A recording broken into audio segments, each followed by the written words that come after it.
Okay, somebody want to talk to you here. What's your name again? David Owen. And you are?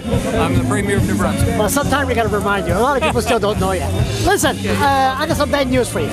We got another blogger in this city. You have another blogger. I can't handle one. Her name is Purple Violet Blogger. Have you heard of her? Oh, I am. Her issue is the shale gas. Okay, so for shale gas, she couldn't be here. And she's just like me, she's quick-tempered and she wants stuff done now, immediately. So she couldn't make it here. She asked me to ask you a question. What do you think about the media, the politicians and yourself to have access to the media? Is it worse or better or? I guess I don't quite follow.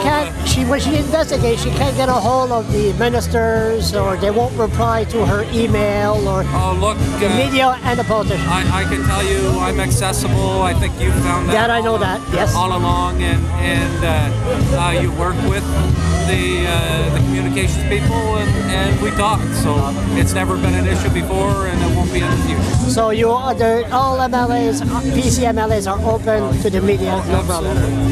Thank you very much, Mr. Premier. See ya.